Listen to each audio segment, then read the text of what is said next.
Welcome to the Living Proof Recovery Podcast. We are your host. I'm Evan, and this is Brian. My sobriety date is January 2nd of 2022, and Brian's sobriety date is March 7th of 2021.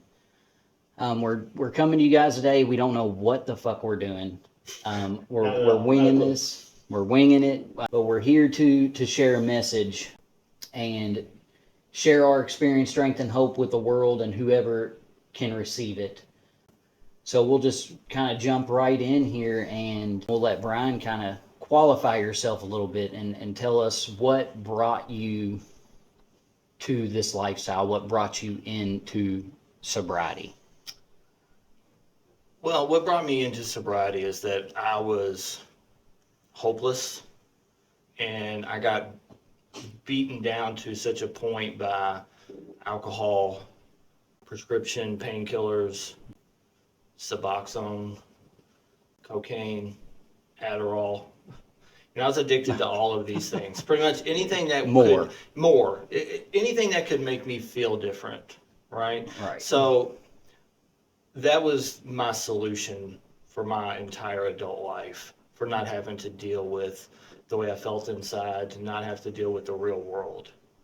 But unfortunately, that solution is not a sustainable one. And it brought me to a point, to my knees, to where I was on the brink of losing everything in my life. I was getting ready to lose my marriage, which if I lose my marriage, that means I'm going to lose my house. And then I'm probably going to be living back home as a 40-year-old man with mom and dad, right? Yep. Don't want to do that, right? My pride, my ego won't allow that. I was really close several times to taking my own life. So if I lose my wife, I lose my house, that means that I'm going to lose my children as well. And knowing myself, if I continue down that spiral, I'm going to lose my job. I'm going to lose everything. So like I said, I got beaten to a place to where I was like, I've got to do something different. It's either do something different or die. Right. Is pretty much where I was at. So that's what brought me to recovery.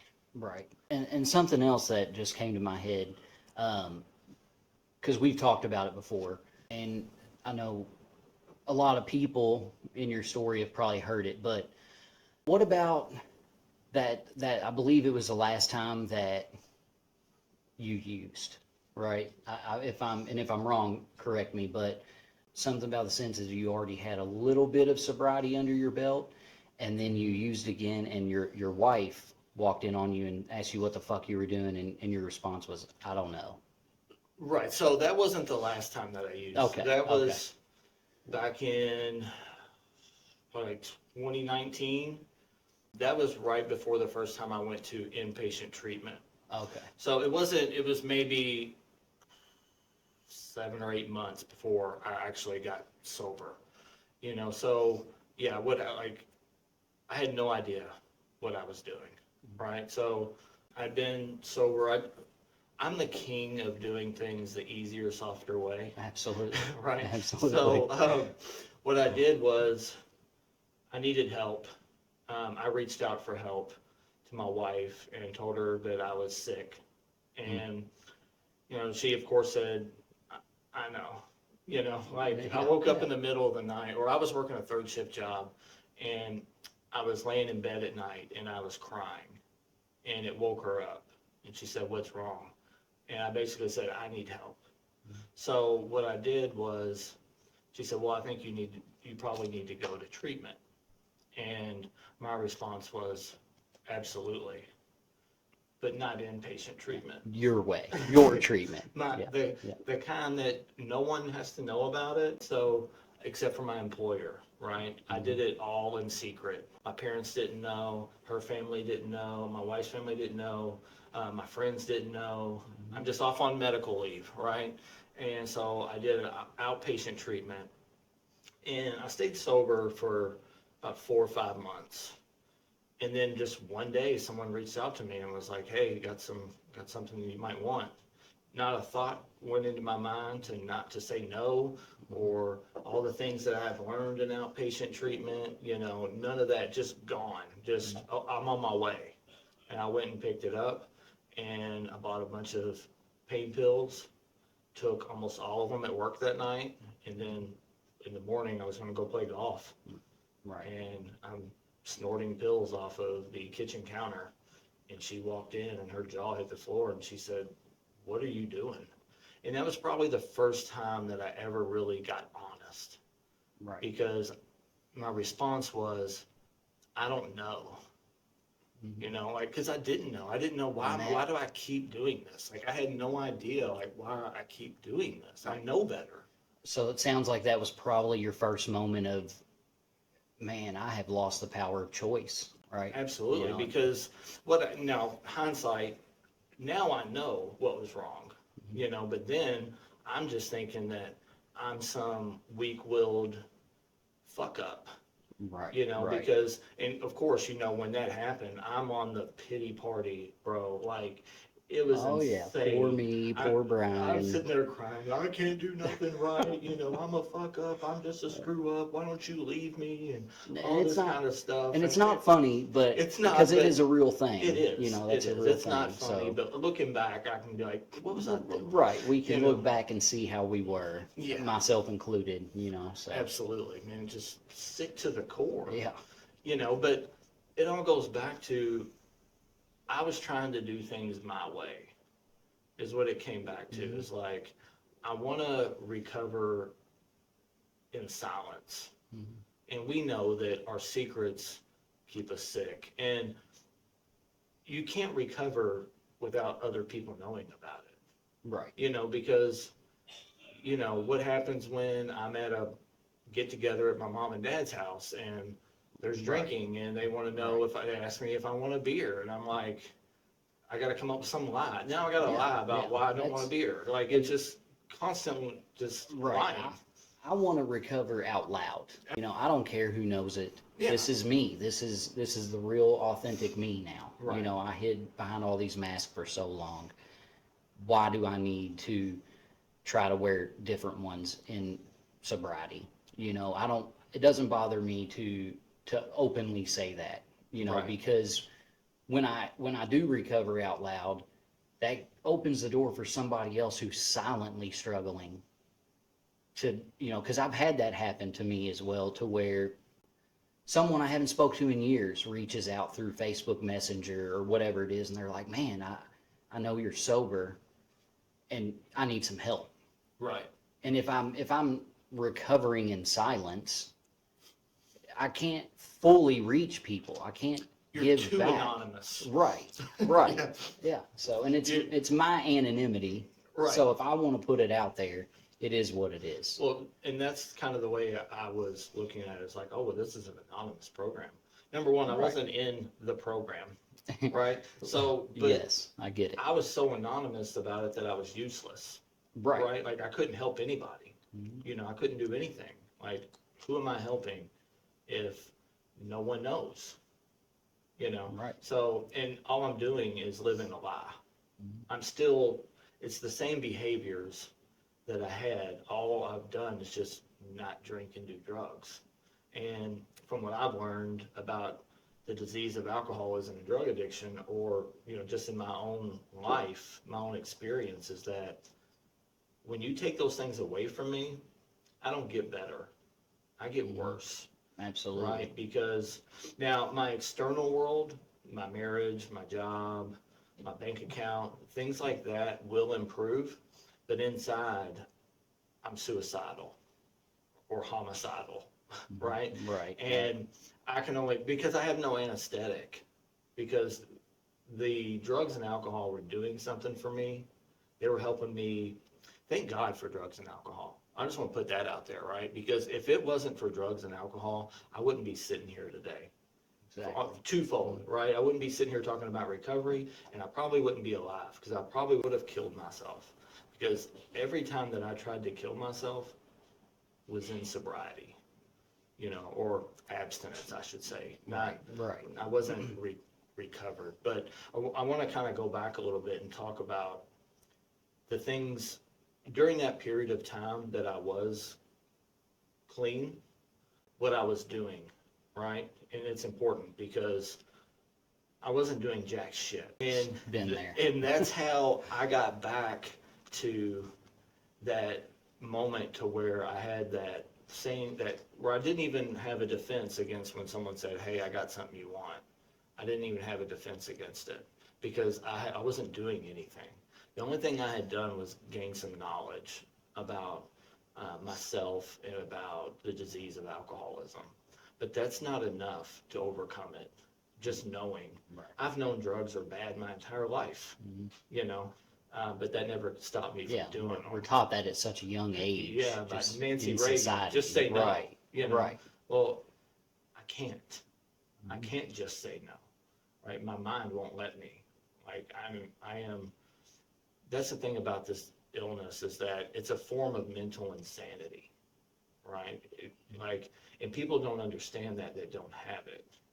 Thank God, you know. Like, if they can't understand it, that's a good thing because that means they haven't lived it, right? But it's just it's insanity. Like I keep doing the same things over and over and over, not just expecting a different result, sometimes knowing the result and still doing them. Right. Right? That's crazy to think that I'm going to lose my kids if I do this again, if I get caught doing this again. And I know I'm going to get caught. Absolutely. You know, absolutely. eventually I'm getting caught. Right. You You know. know, and that's the crazy part about this disease is, you know, both of us, we have these beautiful children and great wives and this all this family support, and none of that Was can enough. keep me sober. No. You know, I at one point loved drugs and alcohol more than my own flesh, and my own children Yeah. could not, they were not enough for me to stop. Well, and that's what the average person doesn't understand. It's not that I don't, it's not that I love those things more. It's that I have to have them to even be able to love my family, Right. right? Like right. I have to have them to function. Mhm. I can't get through the day without it, right? Getting through the day without it is living hell, right? So when we decided to start this podcast, it's because we are living proof that I can get through a day without needing that. Right. You know, Right. I've been sober for a little over 4 years, and I haven't obsessed about a drink or a drug since I was about 3 or 4 weeks sober. Isn't it You awesome? know? It's Yeah, amazing. dude, it's Yeah. fantastic. You know, I can be around it, not freak out. You know, like I can go. We're at a graduation party yesterday, and you know, my wife, she's not one of us. You know, she's drinking margaritas, and I thought this was funny yesterday. I thought about this. That have you ever just like studied someone who's not an alcoholic, It's how weird. they drink? So fucking weird. Dude, I'm sitting there thinking about it, and it clicked in my head. I'm like, oh, I'm the abnormal one. You know, like I'm the Right, abnormal one because she's like, these margaritas, they're kind of stiff, and you know, they're giving me acid reflux, and I just need to like add some ice to it or maybe water it down. And I was just like, just drink it. Right. You know, and she was like, Right. what? You know, she's like, no, I need to. And I'm like, I don't understand that way of thinking, right? Because I'm not drinking. I never drank for the taste or the feeling of effervescence or, you know, it's like, I'm trying to get downtown, right? Like, I want to feel different As fast as I can. as fast as I Yeah. cannot stand the way this body that I was born into, it feels foreign to me, Right, right? Like right. I feel anxious, like I'm hyper vigilant, like I've got this insecurity. But as soon as I start one or two drinks, man, and all that's gone. Right. That's what people don't understand. Is like it's like a superpower for me. It's like when I drink it, I can be normal. Yeah. Because all I wanted to be was normal. Right. Problem is, I can't stop at normal. Yeah. Right. Once, you know, because it's, you know, once that normal drinker Yeah. gets to a certain point and they're like, whoa, Mm-hmm. I need to slow down a little bit. I get to that point and I'm like, no, it's time to go through the ceiling. Yeah. It's on. Like, Yeah. give me more. Yeah. Like You know. I've talked to my wife before. I'm like, you want me to get you another one? like we'll be somewhere, and she's like, no, I've still got this one. I'm like, yeah, but you've had it for like 10 minutes. Yeah, but it's almost empty. Yeah, and it's like sweating on the side of it because it's just been sitting there for so long. I'll buy, like, I'll get you another one. No, I feel this one all right. I'm like, what? Like, you're starting to feel it, so you want to stop? Right. Like, I've never understood that. And not since the very first time, I haven't understood that. It's not like I drank for 20 years like a normal person, and then one day it was like, I'm drinking differently now. It was from the very beginning for me. Oh, yeah. It was like, it did something for me. And I think I would be even more insane not to want to continue to do it, right? Because we were talking earlier off camera about how when the way that I grew up is that I was always uncomfortable. And I was always full of this like fear and tension in my gut. And years of that went away the first time that I took a drink of beer. I was like, oh, wow, like that did something. And I didn't, at the time, I don't know what it's doing. I just know, hey, I like this, Right. and I think I would have to be insane to not want to go back to that, right? Because that was hell, and this gave me relief. Yeah. And the reason why we keep doing it is because it works. It worked my whole life until it didn't. Right. It's like a deal with the devil. When it's like, hey, you don't want to feel insecure and have low self-esteem anymore and be afraid your whole life, drink me. And then you do it and you're like, oh, wow. And then one day you wake up and it's like, gotcha, bitch. Like now, Yeah. now I'm going to make all those voices in your head louder. I'm going to make all the screaming in your head louder. I'm going to make the depression worse. And it's Yeah. like, but by that time, I can't stop because I'm also physically addicted. Right. So can you pinpoint in your life when you cross that imaginary line?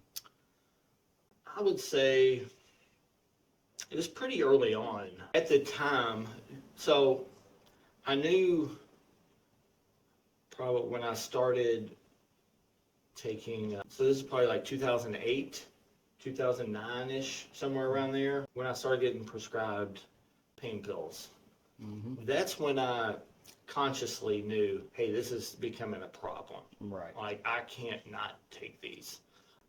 I think it occurred well before that with alcohol, but my life wasn't falling apart really yet. It kind of was, actually, if I'm looking back at it, but I didn't feel like it was. I thought I Right. still had it under control, but I think that's when, I'd say probably around 21 years old, Okay. really. So like 2001 is Yeah. when I probably actually crossed it, but I think I wasn't aware of it until like 2008. So I was like 7 or 8 years past that line when I finally registered like, hey, this is a problem. Right. But I couldn't stop at that point. I was full blown addicted, Right. to opiates, and I could not stop. Right. I didn't even view alcohol as a problem, Same. even though it had caused me.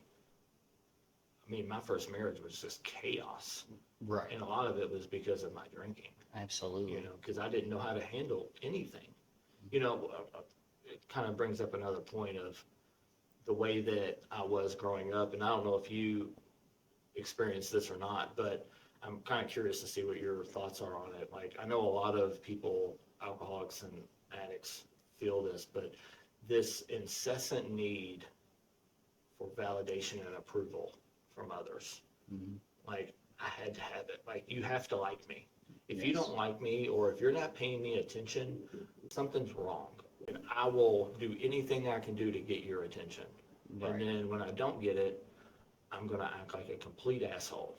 Yeah. Right? Like, Yeah. I did that for years. Yeah. And looking back, I'm embarrassed of it. Like, I'm ashamed of it because it was terrible. I was like a 25-year-old, 4-year-old. Like a fucking child. Right. A Right. fucking child. Right. Yeah. Like, No, I the can. maturity level of a child. I definitely relate to that as well.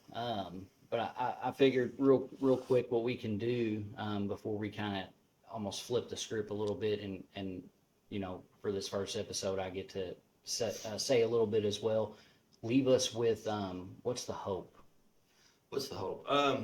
That's what my whole life's about today, man, is hope, So I think that the hope is that I can, first and foremost, I can get through hard times now without thinking about drinking or drugging. I can experience tragic things, really difficult things. I can face fear today. Like, we are scared to death to do this. Oh yeah, still am right now. The whole process. But that's the hope in it, right? Is that we can do difficult shit. I've got like all kinds of irons in the fire right now, things that I'm working on, trying to work towards, trying to better myself. And I would have never done that without recovery. I've got real friends today. And not that people that were in my life before weren't real friends, but from my perspective, a lot of it was transactional. It's like, what can you give me? What can I get from you? And it's not their fault. That was my fault. That was my shit. Right. But I have real friends today. Like, I know if I needed something, I can call you and you're there. I know I've got a lot of other people that would do the same thing for me. My marriage today is better than it's ever been. Better than when we got married, better than when we got together. Right. We actually have a relationship now. We get to, and she's been so supportive, man. Like, this whole process has been great. Every time I go to my mom and dad's house, my dad tells me how proud of me he is. It's awesome. And like, I try not to cry every time. It makes me feel so uncomfortable, because, it feels good to be needed, and people tell me, we need you. And I'm like, wow, I'm used to people saying things like, we need you to go away. Right. We need you to fuck off. We need you for dope. Yeah. Or we to need party. a ride. We need you to help us move. Like, I can't tell you how many times I've helped people move in active addiction because I just want them to tell people, dude, he's a real friend. Right. Like, I don't want to help you move. I'm doing it. I'm doing it selfishly. So maybe you'll give me some drugs, and maybe you will tell people about how great of a friend I am, and make me feel good about myself. Absolutely. Like, just ridiculous. But the hope is that we can do, to get back to that, right? That we can do challenging things in our life. That we can have an actual life full of love, fun. Like, we have fun, dude. We'll put it this way. I'm with the woman I want to be with tonight. I'm with my best friend. I've got money in my bank account. I'm not rich, but I'm not like struggling like I was before, right? Dude, you can go out to my car right now. I've got a full tank of gas. I've got a spare and registered tags and insurance all at the same time, bro. Like, that might not sound like a big deal. No, that's living proof right there. That's living proof that, like, things can change for you, right? I've got the best job that I've ever had, the best paying job. And by that, I'm not even talking about what we do for a living. I'm talking about sponsorship. I get to work with guys and see this same thing work for them, and I get paid in freedom. And it's awesome, dude. Like, just seeing the light coming on in somebody else's eyes, like, gives me this feeling of that dope can't match. Right. And that's what a lot of people are missing out on that. And I hate that for them, because that's where all the gravy in this program is, dude. It's just helping others and doing things like this. And, like, I've been waiting all week to do this. Oh yeah. Like, we have so much fun doing this, and are just getting everything set up, and it's just exciting. Like, I'm excited about life. That's the hope. Like, we have a purpose. Absolutely. And it's through this program of Alcoholics Anonymous that we have found this purpose. So I've been hogging the stage a little bit. So, like, what can you share on some hope as far as, like, what's your life like today versus what it was like before? Because I know we didn't get into, like, what yours was like, but it's very similar. Yeah. I'm sure. So for me, it was, we talked a little bit too before camera. It was that sense of never being, always wanting to fit in. Mhm. But then mine really took off with the prescriptions from injuries, from sports that led to prescription pain pills. You know, I started drinking, and something I was thinking while you were sharing, where you were talking about it started from the very beginning. And I remember my first my first drink, and I was probably 14, 15 years old. And I remember starting to drink that first time. I don't remember the rest of the night because it was a blackout. But the next morning when I woke up, I didn't even know what I did, but I know I wanted to do it again for some reason, Right. right? And it started from there. So, and then the prescriptions came along, everything from, and I was the same type as you. They give me more, everything from pain pills to cocaine, crack, methamphetamine, Right.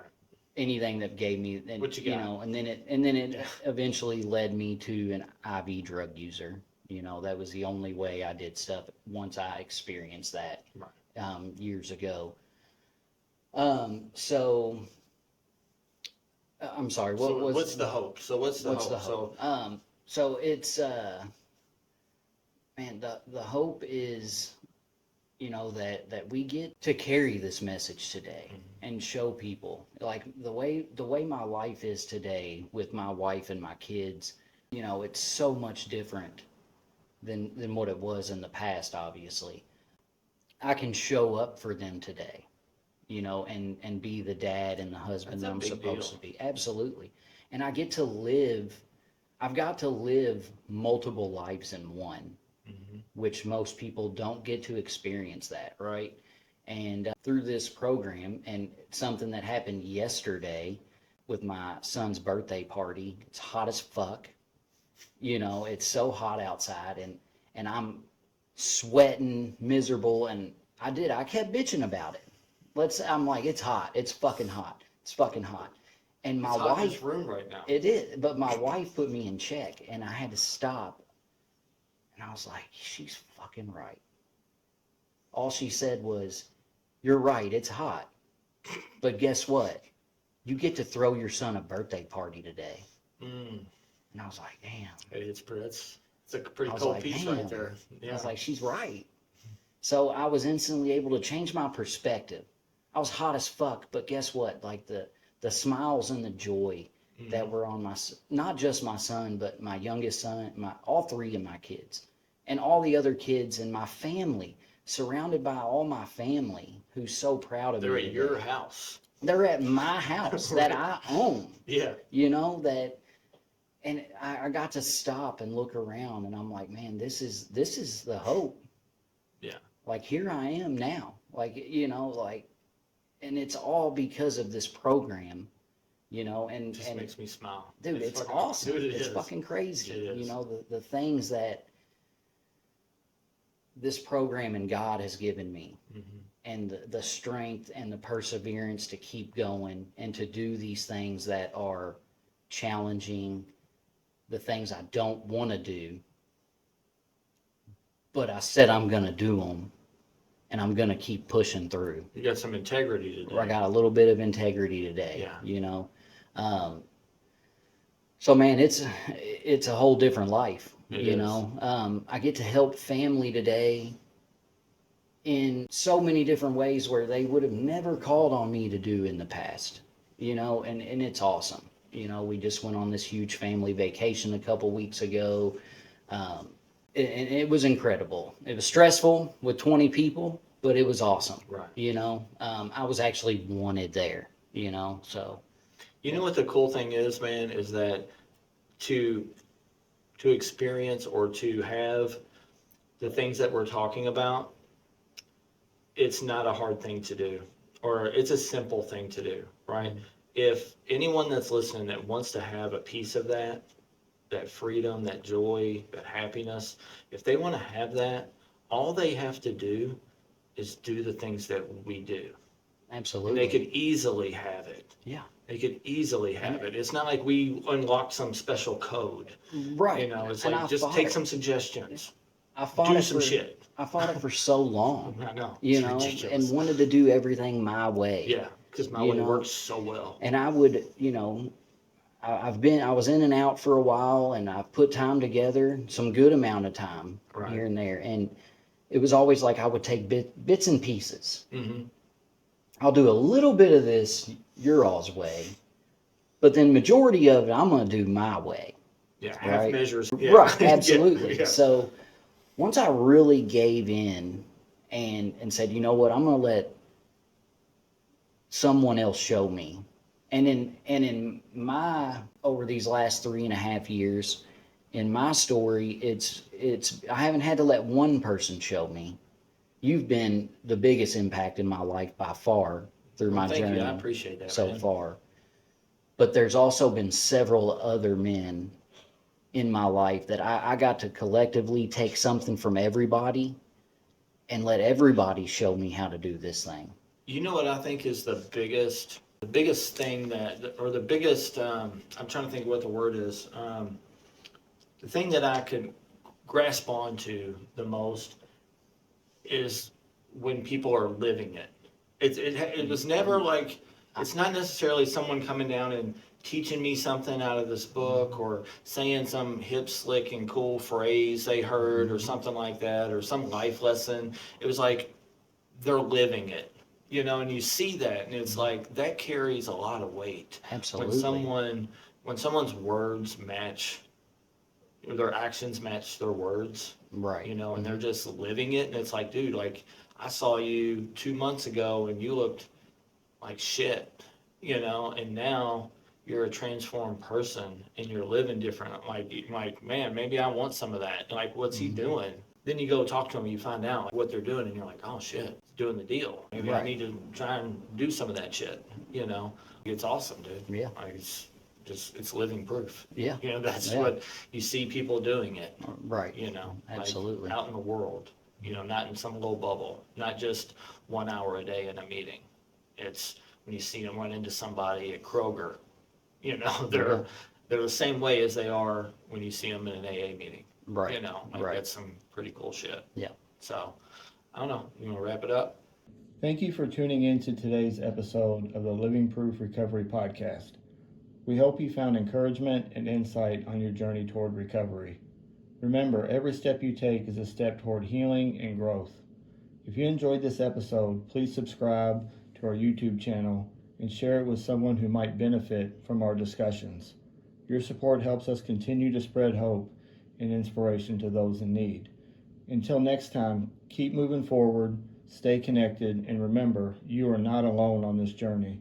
Take care and keep striving for a brighter tomorrow.